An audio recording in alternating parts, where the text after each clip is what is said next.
ಪುಸ್ತಕ ಜೀವನದ ಸ್ವಾದ ಜಿಹ್ವೆಯಲ್ಲ.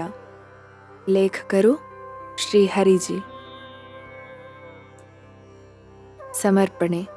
ಜಗತ್ತಿನ ಅದೃಶ್ಯ ಮತ್ತು ಉನ್ನತವಾದ ಅಪರಿಮಿತ ಆಧ್ಯಾತ್ಮಿಕ ಶಕ್ತಿಗಳಿಗೆ ಈ ಪುಸ್ತಕವನ್ನು ಗೌರವಪೂರ್ವಕವಾಗಿ ಸಮರ್ಪಿಸುತ್ತಿದ್ದೇನೆ. ಲೇಖಕರ ಪರಿಚಯ. ಶ್ರೀ ಹರಿಜಿಯವರು ದೈವೀ ಶಕ್ತಿಯುಳ್ಳ ಯುವ ಕ್ರಾಂತಿಕಾರಿ ಯೋಗಿ ಮತ್ತು ಅತ್ಯಂತ ಉತ್ಸಾಹಿ ಬಹುಮುಖ ಪ್ರತಿಭೆ.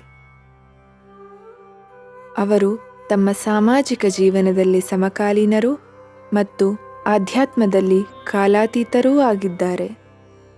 ತಮ್ಮ ಬಾಲ್ಯದಿಂದಲೂ ಅವರು ಅದ್ಭುತ ಸಾಮರ್ಥ್ಯ ಮತ್ತು ಅತೀಂದ್ರಿಯ ಶಕ್ತಿಗಳುಳ್ಳವರಾಗಿದ್ದು, ಬೇರೆಯವರಲ್ಲೂ ಆ ಸ್ಥಿತಿಯನ್ನು ಜಾಗೃತಗೊಳಿಸಿ ಶಕ್ತಿಯನ್ನು ಅನಾವರಣಗೊಳಿಸಬಲ್ಲವರು. ಮಾನವ ಜಗತ್ತನ್ನು ಉನ್ನತ ಪ್ರಜ್ಞೆಯೆಡೆಗೆ ಕೊಂಡೊಯ್ದು ದೈವತ್ವವನ್ನು ತಲುಪಬೇಕೆನ್ನುವುದು ಗುರೂಜಿಯವರ ಆಶಯ ಮತ್ತು ದೂರದೃಷ್ಟಿ. ಇದನ್ನು ಸಾಕಾರಗೊಳಿಸಲು ಶೂನ್ಯ ಫೌಂಡೇಶನ್ ಎಂಬ ಆಧ್ಯಾತ್ಮಿಕ ಸಂಸ್ಥೆಯನ್ನು ಸ್ಥಾಪಿಸಿ ಅದರ ಮೂಲಕ ತಾವೇ ಸ್ವಯಂ ರೂಪಿಸಿದ 22ಕ್ಕೂ ಹೆಚ್ಚಿನ ವಿವಿಧ ಹಂತಗಳ ಆಧ್ಯಾತ್ಮಿಕ ಕಾರ್ಯಕ್ರಮಗಳನ್ನು ಗುರೂಜಿಯವರು ನಡೆಸುತ್ತಾರೆ. ಅವರೊಬ್ಬ ಅಮೋಘ ದಾರ್ಶನಿಕರಾಗಿದ್ದು, ಆತ್ಮಾನ್ವೇಷಣೆಯ ಹಾದಿಯಲ್ಲಿ ನಡೆಯುವವರಿಗೆ ಪ್ರೇರಣೆಯಾಗಿದ್ದಾರೆ. ಪುಸ್ತಕದ ಬಗ್ಗೆ. ತಿಳಿದೋ ತಿಳಿಯದೆಯೋ ನೀವು ಮೈನವಿರೇಳಿಸುವ ಆಧ್ಯಾತ್ಮಿಕ ಅನುಭವಗಳ ಬಾಗಿಲನ್ನು ತೆರೆಯ ಹೊರಟಿದ್ದೀರಿ.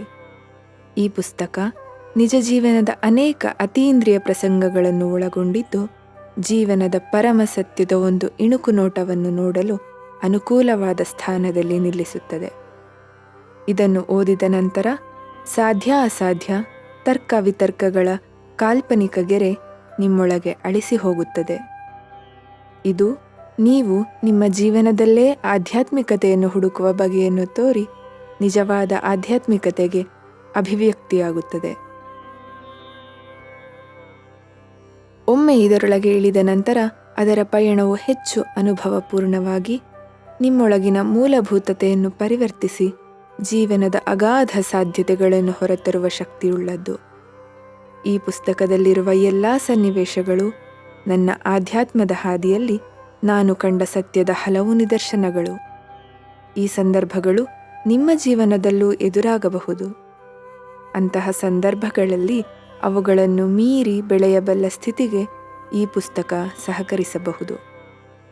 ಮನುಷ್ಯನು ಅನ್ವೇಷಣೆ ಮತ್ತು ಅನುಭವಗಳಿಂದ ಕೂಡಿ ತನ್ನ ಸಾಮಾನ್ಯ ಜ್ಞಾನವನ್ನು ಮೀರಿ ಬೆಳೆದಾಗ ಮಾತ್ರ ಆಧ್ಯಾತ್ಮದ ನಿಜವಾದ ಜ್ಞಾನಕ್ಕೆ ಹತ್ತಿರಾಗುತ್ತಾನೆ. ಇಲ್ಲದಿದ್ದರೆ ಸಮಾಜದಲ್ಲಿರುವ ಸಾಮೂಹಿಕ ಬದುಕೆ ನಿಜವಾದ ಜೀವನವೆಂಬ ಭ್ರಮಾಲೋಕದಲ್ಲಿರಬಹುದು. ಜಡತ್ವದಿಂದ ಕೂಡಿದ ಈ ದೇಹಕ್ಕೆ ಅನುಭವ ಎಂಬ ಸೂಕ್ಷ್ಮ ಶಕ್ತಿಯನ್ನು ದೇವರು ಕೊಟ್ಟಿದ್ದಾನೆ. ಅನುಭವವೆಂದರೆ ದೇಹದ ಪ್ರಕೃತಿಯನ್ನು ಕ್ರಮಬದ್ಧ ಉಸಿರಾಟದಿಂದ ಪ್ರಾಣವನ್ನು ಬಿಗಿದು ಬಂಧಿಸಿ ಪಂಚಭೂತಗಳನ್ನು ಚೈತನ್ಯಗೊಳಿಸಿ ನಮ್ಮ ಅಣು ಅಣುಗಳಲ್ಲೂ ಶಕ್ತಿಯ ಸಂಚಾರವಾಗಿ ಅದು ಅನುಸಂಧಾನವಾಗುವ ಪ್ರಕ್ರಿಯೆ. ಈ ಅನುಭವ ಅನ್ವೇಷಣೆಯ ಹಾದಿಯನ್ನು ಹಿಡಿದಾಗ ಅದಕ್ಕೊಂದು ಅರ್ಥ ಬರುವುದು. ಈ ಅರ್ಥವೇ ಜ್ಞಾನದ ರೂಪ. ಅನುಭವಗಳಿಂದ ಕೂಡಿದ ಈ ಜ್ಞಾನದ ಸ್ವರೂಪ ನಮ್ಮೊಳಗಿನ ಅನಂತದ ಹಾದಿಯನ್ನು ತೋರಿ ಸತ್ಯದ ದರ್ಶನವನ್ನು ಸುಗಮವಾಗಿಸಬಲ್ಲದು. ಇಲ್ಲವಾದರೆ ಕೇವಲ ಬೌದ್ಧಿಕವಾದ ವೈಚಾರಿಕತೆಯನ್ನು ಮಾತ್ರವೇ ಹೆಚ್ಚಿಸಿಕೊಂಡಂತಾಗುತ್ತದೆ. ಈ ಪುಸ್ತಕವನ್ನು ಕೇವಲ ಓದುವ ಹಂಬಲದಿಂದಲ್ಲದೆ ಅನುಭವಕ್ಕೆ ಬರುವ ಕ್ರಿಯೆಗಳನ್ನು ಮಾಡದಿದ್ದರೆ ಅದು ಅಪೂರ್ಣ. ಕೇವಲ ಪುಸ್ತಕದ ಜ್ಞಾನ ನಿಮ್ಮ ಅಂತಃಕರಣವನ್ನು ತಲುಪಿ ಆ ಜ್ಞಾನವನ್ನು ಎಂದಿಗೂ ಹೆಚ್ಚಿಸಲಾರದು. ಈ ಅನುಭವ ಜ್ಞಾನದ ದೃಷ್ಟಿಯೇ ನಿಮ್ಮಲ್ಲಿರದಿದ್ದರೆ ಶಕ್ತಿಯ ಪರಿಚಯವಾಗುವುದಿಲ್ಲ. ಅದಕ್ಕೆ ಈ ಪುಸ್ತಕವನ್ನು ಸಾಹಿತ್ಯದ ದೃಷ್ಟಿಕೋನದಲ್ಲಿ ಹೆಚ್ಚಾಗಿ ಪರಿಗಣಿಸದೆ ಪರಿಪೂರ್ಣ ಅವಸ್ಥೆಗೆ ಹೋಗುವ ದಾರಿಯೆಂದೇ ಪರಿಗಣಿಸಿ ನಿಮ್ಮ ಓದು ಕೃತಿಯಾಗಿ ಕಾರ್ಯರೂಪಕ್ಕೆ ಬರಲೆಂದು ಹಾರೈಸುತ್ತಾ ಈ ಕಿರುಹೊತ್ತಿಗೆಯನ್ನು ಆಧ್ಯಾತ್ಮದ ಜಿಜ್ಞಾಸುಗಳಿಗೆ ಸಮರ್ಪಿಸುತ್ತಿದ್ದೇನೆ. ಈ ಏಳುಬೀಳಿನ ಪಯಣದಲ್ಲಿ ನಿಮ್ಮನ್ನು ನೀವು ಭದ್ರವಾಗಿರಿಸಿಕೊಳ್ಳಿ. ಇಲ್ಲವಾದರೆ ನಿಮ್ಮೊಳಗೆ ನೀವೇ ಕಳೆದು ಹೋಗುವ ಸಾಧ್ಯತೆಗಳಿವೆ. ಎಚ್ಚರ. ಲೇಖಕರ ಮಾತು. ಸಾಧಾರಣವಾಗಿ ನಮ್ಮ ಜೀವನವು ಪಂಚ ಜ್ಞಾನೇಂದ್ರಿಯಗಳ ಗ್ರಹಿಕೆಯ ಮೇಲೆ ನಿಂತಿರುವುದರಿಂದ ಇವುಗಳ ಮೂಲಕ ಬಂದ ಜ್ಞಾನವೇ ನಮ್ಮ ಜೀವನದ ಸ್ವಾದವಾಗುತ್ತದೆ. ಆದರೆ ಈ ಸೀಮಿತವಾದ ವಿಷಯ ಜ್ಞಾನವನ್ನು ಮೀರಿದ ಒಂದು ಅದ್ಭುತ ಬದುಕನ್ನು ಅನುಭವಿಸಲು ಇಂದ್ರಿಯಗಳನ್ನು ದಾಟಿ ಮುಂದೆ ಹೋಗುವ ಅಗತ್ಯವಿದೆ. ಈ 5 ಇಂದ್ರಿಯಗಳಲ್ಲಿ ಬೇರೆಲ್ಲವುಗಳಿಗಿಂತ ನಾಲಗೆ ಹೆಚ್ಚು ಸ್ಮೃತಿಯುಳ್ಳದ್ದು.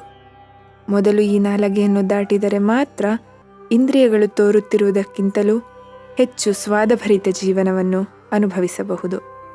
ಹಾಗಾಗಿಯೇ ಜೀವನದ ಸ್ವಾದ ಜಿಹ್ವೆಯಲ್ಲ.